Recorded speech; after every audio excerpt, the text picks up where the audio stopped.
Ya, terima kasih. Kembali lagi di segmen Fundit, Fundamental Pandit CNBC Indonesia bersama saya Tasya Natalia. Pada sore hari ini kita akan membahas salah satu emiten properti yakni Summarecon Agung. Emiten properti akhir-akhir ini memang mulai menanjak ya setelah lama tidak manggung. Nah, sebelumnya kita akan lihat dulu bagaimana pergerakan saham dari SMRA hari ini. Oke, pergerakan hari ini cenderung melemah sekitar 0,74% menjadi 670 per saham. Nah, kita akan membahas dulu bagaimana latar belakang dari emiten Summarecon ini. Jadi, emiten ini telah melantai di bursa sejak tahun 1990, artinya sudah lebih dari 30 tahun berada di bursa. Dan emiten ini memiliki beberapa bisnis ya yang digeluti. Namanya bisnis properti, tentu saja dia mengembangkan properti yang menjadi penopang bisnisnya. Ada di 8 kota, yakni mulai dari di Bekasi, kemudian di Serpong, Kelapa Gading, Bogor, hingga di Makassar. Kemudian juga memiliki bisnis investment property atau biasa dibilang recurring income. Ini ada di beberapa mall seperti Summarecon Mall yang berada di Bekasi, kemudian di Serpong dan juga lainnya. Kemudian memiliki bisnis hospitality atau bisnis perhotelan. SMRA ini memiliki hotel Haris dan juga Pop Hotel. Kemudian ada bisnis dari leisure, education dan juga lainnya. Dia memiliki beberapa sekolah dan juga universitas. Oke, selanjutnya SMRA ini bagaimana dengan kinerja keuangannya? Ya, di kinerja keuangan terbaru di sepanjang 3 bulan pertama untuk tahun ini dari sisi pendapatan berhasil meningkat tipis 2% menjadi 1,49 triliun. Sedangkan dari sisi bottom line atau laba bersihnya berhasil meningkat cukup signifikan. Di sini untuk laba bersih tahun berjalannya meningkat 20% menjadi 284 miliar. Tapi yang menarik di sini untuk yang diatribusikan ke entitas induk berhasil naik lebih dari 50% menjadi 272 miliar dari sebelumnya itu 175 miliar. Nah, kenaikan ini ditopang oleh beberapa hal ya, walaupun pendapatan itu hanya naik tipis, tapi perusahaan melakukan efisiensi. Di sini terlihat untuk beberapa expense, yakni di bagian beban keuangan. Dia berhasil turun lebih dari setengahnya, dari sebelumnya itu 276 miliar di kuartal pertama tahun 2022 menjadi 124 miliar. Hal ini yang membuat laba bersihnya berhasil naik signifikan walaupun pendapatan hanya naik tipis 2%. Nah, selanjutnya kita lihat juga dari sisi pendapatan ini bagaimana proporsinya. Jadi dari proporsi 1,49 triliun ini dibagi menjadi beberapa segmen. Dan untuk segmen property development ini yang paling besar ya, mencapai lebih dari 60%. Mungkin bisa dilihatkan di layar. Di sini terlihat untuk property development mencapai 911 miliar, yang mana ini setara dengan 61% dari total pendapatan. Walaupun kalau kita melihat kinerjanya ada penurunan sekitar 10% secara tahunan.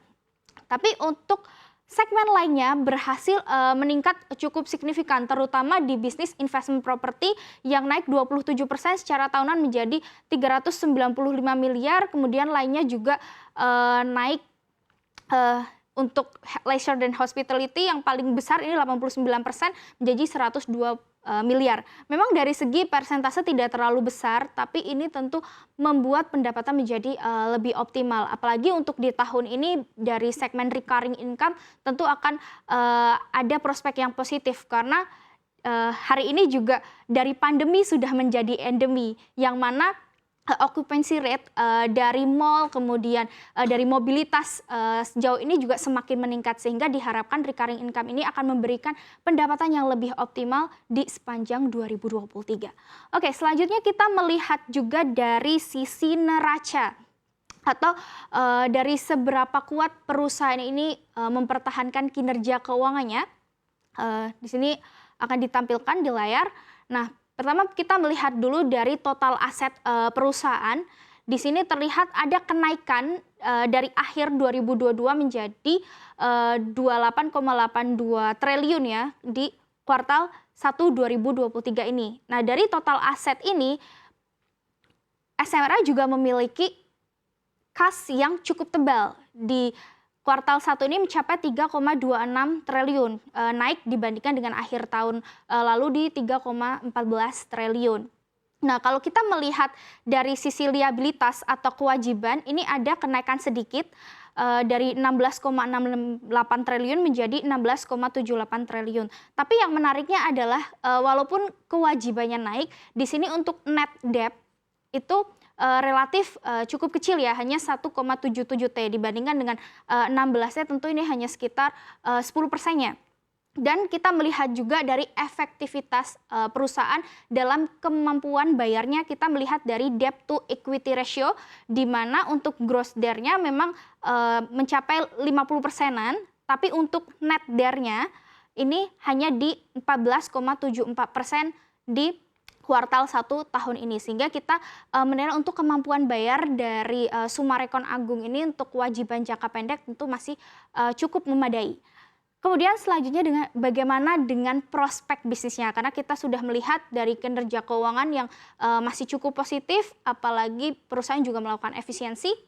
Jadi kita melihat dari sisi makro dulu, untuk prospek bisnis dari emiten properti tentu tahun ini diuntungkan ya dari Bank Indonesia yang sudah menahan suku bunga. Besok kita akan menanti juga bagaimana dengan keputusan Bank Indonesia, tapi kalau kita melihat secara makro di mana inflasi sudah mencapai target BI, terutama di inflasi inti, tentu potensi untuk Bank Indonesia menahan suku bunga ini kemungkinan besar bisa terjadi lagi, sehingga ini bisa menguntungkan emiten properti yang mana bisa menjaga minat kredit lebih lanjut ke depan. Kemudian juga dari prospek recurring income juga masih akan cukup bagus ya di tahun ini, karena mobilitas juga sudah semakin meningkat, sudah kembali normal, apalagi juga pandemi COVID-19 ini sudah usai dan menjadi endemi. Dan dari segi bisnis SMRA sendiri, emiten ini juga ada proyek di kuartal 3 dan kuartal 4 ini akan meluncurkan untuk properti residensial dan properti komersial ya. Tentunya ini bisa menopang bisnis development propertinya lebih lanjut, dan juga untuk bisnis recurring income juga akan ada mall baru ya yang akan diluncurkan oleh SMRA. Oke. Selanjutnya bagaimana dengan valuasinya, mungkin akan dilihatkan di sini di layar. Untuk valuasi dari SMRA sendiri kita menilai dari price to book value ya. Jadi untuk price to book value ini dalam menilai suatu properti kita melihat dari sisi modalnya, terlihat dari mungkin di layar bisa terlihatkan untuk grafik dari price to book value, di mana saat ini masih dihargai di bawah rata-rata 5 tahunnya, yang berarti secara teoritis untuk Summarecon ini masih dihargai cukup murah. Selanjutnya, apakah SMRA ini masih layak untuk diinvestasi? Jadi secara valuasi memang masih cukup murah, menjadi satu indikasi bahwa emiten ini masih cukup menarik untuk diinvestasikan. Akan tetapi kita juga perlu berantisipasi karena masih ada tantangan, di mana untuk emiten properti ini menghadapi kenaikan harga bahan baku material yang memang naik, sehingga masyarakat juga memikirkan untuk membeli suatu properti ini di tengah kenaikan harga bahan baku. Kemudian juga dari perlambatan ekonomi global yang mungkin masih bisa menjadi faktor pemberat. Nah, di sini seperti terlihat di layar bahwa untuk rata-rata dari PBV-nya masih di bawah 5 tahun. Saat ini dihargai di 1,17 kali, masih lebih rendah dari rata-rata 5 tahunnya di 1,6 kali untuk PBV-nya. Nah, selanjutnya bagaimana dengan analisis teknikalnya? Jadi dalam kita membeli suatu saham, kita perlu melihat dari rata-rata pergerakannya agar kita lebih mantap untuk mendeteksi apakah di posisi saat ini tepat untuk membeli atau tidak. Oke, selanjutnya kita lihat dari rata-rata pergerakan secara teknikalnya. Nah, hari ini untuk SMRA dihargai sekitar 670 per saham. Ini posisinya tepat sekali di rata-rata 20 harian atau MA20-nya yang bisa kita bilang ini sebagai posisi support. Apabila di perdagangan esok hari ini memantul dari area ini, tentu akan cukup menarik kita perhatikan sebagai area untuk buy on weakness. Kemudian untuk resisten yang perlu kita perhatikan sebagai target di rentang 725.